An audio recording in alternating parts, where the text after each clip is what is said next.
আসসালামু আলাইকুম ওয়া রাহমাতুল্লাহি ওয়া বারাকাতুহু। ইন্নাল হামদুলিল্লাহি নাহমাদুহু ওয়া নুসাল্লি আলা রাসূলিহিল কারীম আম্মা বাদ। আউযু বিল্লাহি মিনাশ শাইতানির রাজীম। বিসমিল্লাহির রাহমানির রাহিম। রব্বি ইশরাহ লি সাদরি ওয়া ইয়াসসির লি আমরি ওয়াহলুল উকদাতাম মিন লিসানি ইয়াফকাহু কওলি। রব্বি জিদনি ইলমা। আলহামদুলিল্লাহ সুম্মা আলহামদুলিল্লাহ। প্রিয় মোহতরাম, চলুন আজকে ক্লাস শুরু করার পূর্বে আয়াতের সরলতা এক নজরে দেখি। আজকে আলোচনা করব সূরা জুমার ২৭ এবং ২৮ নম্বর আয়াত। শর্ত হলো, আর নিশ্চয়ই আমি এই কোরআনে মানুষের জন্য প্রত্যেক প্রকার দৃষ্টান্ত বর্ণনা করেছি, যাতে তারা শিক্ষা গ্রহণ করে। প্রিয় মোহতরাম, দূরের কাছের দেশে বিদেশে নতুন পুরাতন ভাই বোনরা যারা ক্লাসে জয়েন করেছেন, সবাইকে অশেষ ধন্যবাদ। শুকরান, জাযাকুমুল্লাহু খায়রান। নতুন ভাই বোনরা যারা জয়েন করেছেন, আন্তরিক মোবারকবাদ। আপনারা অবশ্যই আমাদের ডিসক্রিপশন বক্সে পিছনের ক্লাসগুলো লিঙ্ক দেওয়া আছে, সেগুলো দেখুন। আর নিয়মিত চোখ রাখুন, নিয়মিত ক্লাস আপলোড হচ্ছে। এভাবে ইনশাআল্লাহ আমরা গোটা কোরআনকে বুঝে পড়তে পারবো। আমাদের একটাই টার্গেট, আমরা গোটা কোরআন বুঝে পড়বো ইনশাআল্লাহ। চলুন শুরু করি। বিসমিল্লাহির রহমানির রহিম। প্রিয় মোহতরাম, আজকে ছোট্ট দুটি আয়াত, কিন্তু অনেক গুরুত্বপূর্ণ। এবং দেখেন, আমরা যারা নিয়মিত ক্লাস করছি, আমাদের সাথে কেমন মিলে যাচ্ছে। জি, চলুন বোঝার চেষ্টা করি।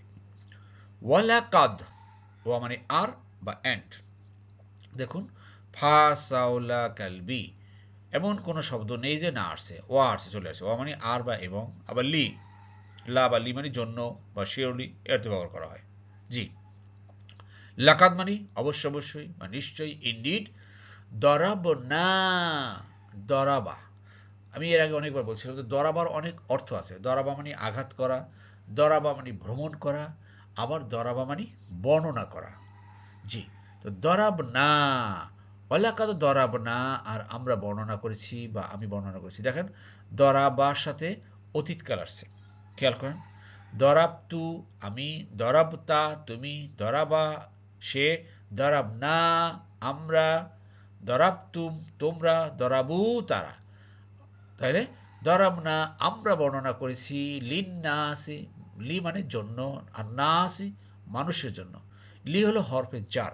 হরফে জারের পরে সাধারণত এসএম বা নাউন আসলে নাউনের শেষে জের হয়, এই জন্য লির জের হয়েছে। মানুষের জন্য আল্লাহ বলছেন আমরা বর্ণনা করেছি এই মানুষের জন্য। ফি মধ্যে কিসে, হাজাল কুরআনি, এই কোরআনে, এই কোরআনে মানুষের জন্য বর্ণনা করেছি কি, মিন কুল্লি মাসালিন, অর্থাৎ প্রত্যেক প্রকারের দৃষ্টান্ত। আপনার কোরআন পড়লে দেখবেন যে অনেক দৃষ্টান্ত আল্লাহ বর্ণনা করেছেন এই কোরআনে। যেমন ধরেন, লূত আলাইহিস সালামের জাতির লোকেরা, তারা যেই অপকর্ম করত, এই জন্য তাদের কি শাস্তি হয়েছে চিন্তা করেন। তারপরে উদ আপনার সালেহ আলাইসাল্লামের সময়, তারপর হুদ আলাইসাল্লামের সময় আদ জাতি, সামুদ জাতি, এইরকম। তারপরে মুসা আলাহিসাল্লামের সময় এইরকম বিভিন্ন জাতির যে ঘটনাগুলো আল্লাহ নিয়ে আসছেন, যে বিভিন্ন দৃষ্টান্ত আল্লাহ যে বর্ণনা করেছেন। আপনার একদল মানুষ, তারা ওজনে কম দিত, তাদেরকে আল্লাহ কীভাবে ধ্বংস করেছে। এইরকম বিভিন্ন মানুষের যে দৃষ্টান্ত আল্লাহ বর্ণনা করছেন, এই কথাটাই আল্লাহ এখানে বলছেন যে প্রত্যেক দৃষ্টান্ত এই কোরআনে বর্ণনা করছেন। উদ্দেশ্য কি ভাই? আমরা তো শেষ নবীর উম্মত, আমরা সকল দৃষ্টান্তগুলো জানতে পেরেছি, আল্লাহ বর্ণনা করছেন। উদ্দেশ্য হলো আমাদেরকে আল্লাহ হেদায়েত দিতে চাচ্ছেন, আমরা যেন পিছনের সেই ঘটনা থেকে শিক্ষা গ্রহণ করি। যেমন ইংরেজিতে একটা কথা আছে, লার্ন ফ্রম আদার্স মিস্টেক, অপরের ভুল থেকে শিক্ষা গ্রহণ করো। তা আমাদেরকে এই ভুল থেকে শিক্ষা গ্রহণ করতে হবে, এই জন্য আল্লাহ আমাদেরকে কোরআনে এটা দিয়েছেন।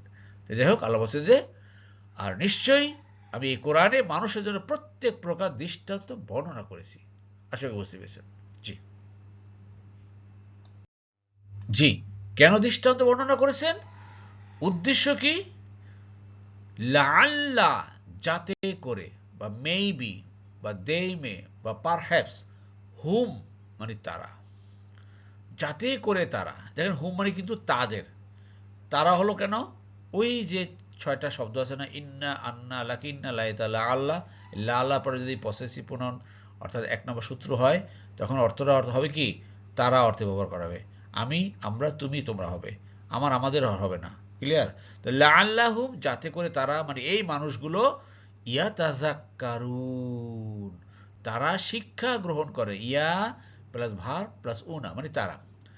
আ তাজাক্কারু আমি শিক্ষা গ্রহণ করি, তা তাজাক্কারু তুমি করো, ইয়া তাজাক্কারু সে করে, নাজ তাজাক্কারু আমরা করি, তা তাজাক্কারু না তোমরা শিক্ষা গ্রহণ করো, আর ইয়া তাজাক্কারু না তারা শিক্ষা গ্রহণ করে। যাতে করে ভাই আমরা এই কোরআন থেকে শিক্ষা গ্রহণ করি।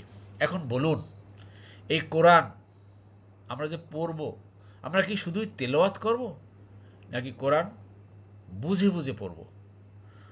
কোরআন যদি আমরা শব্দে শব্দে বুঝে বুঝে না পড়তে পারি, বলুন তো তাহলে আমরা কি শিক্ষা গ্রহণ করব? তা কোরআন থেকে শিক্ষা গ্রহণ করতে হলে আমাদেরকে ফার্স্ট এটা আমাকে বুঝতে হবে। আসুন আমরা নিয়মিত এই ক্লাসে জয়েন করি, তা আমরা বোঝার চেষ্টা করি। এরপর যারা প্রিয় মহতরাম আপনারা নতুন নতুন আছেন, আমাদের জুম ক্লাস চলে, জুমের সাথে আপনারা জয়েন করেন। দূর দূরান্তে যেখানে থাকেন না কেন, বাংলাদেশে তথা বাংলাদেশের বাইরে থাকুন না কেন, আমাদের জুম ক্লাসে অ্যাড হন। দেখবেন ইনশাল্লাহ আমরা অচিরেই কোরআনকে সহজভাবে বুঝতে পারবো। আল্লাহ আমাদের সবাইকে বোঝার তৌফিক দান করুন। আমিন আমিন। এরপর দেখুন আল্লাহ বলছেন বক্রতামুক্ত আরবি কোরআন, যাতে তারা তাকওয়া অবলম্বন করতে পারে। জি জি, শব্দ শব্দ দেখুন প্রিয় মোহতারাম, আল্লাহ সুবহানাহু ওয়া তাআলা এই কোরআন নাজিল করে কোরআন সম্পর্কে কি বলতেছেন?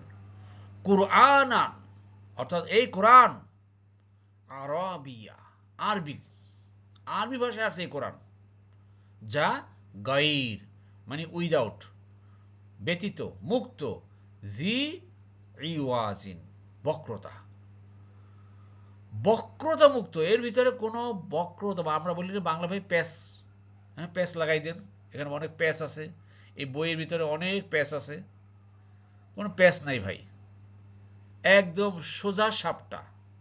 এটা আপনি পড়েন, আল্লাহ সহজভাবে বুঝিয়ে দিয়েছেন। আল্লাহু আকবার। এই জন্য আল্লাহ বলছেন এই কোরআনটা হলো একদম বক্রতা মুক্ত, একদম প্যাচ ছাড়া, কোনো প্যাচ নেই এর ভিতরে।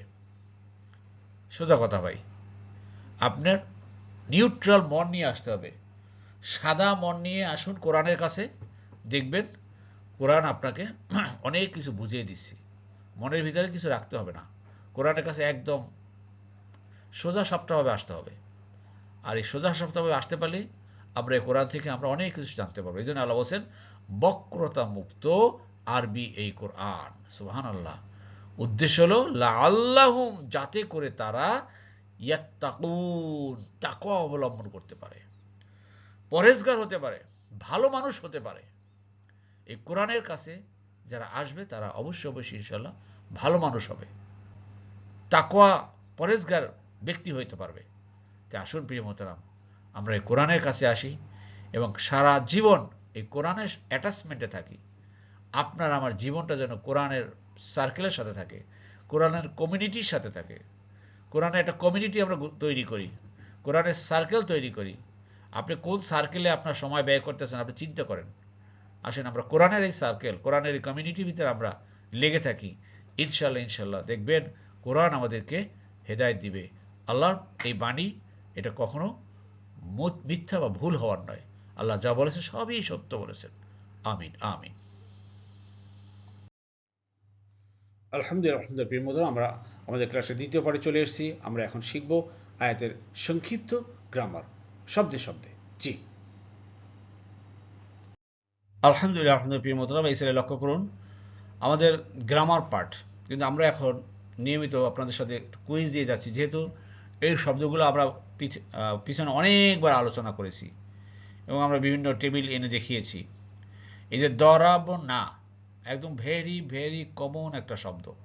আমি আশা করি আপনারা অনেক অনেক ভাই বোনেরা কমেন্টস বক্সে উত্তর দিবেন।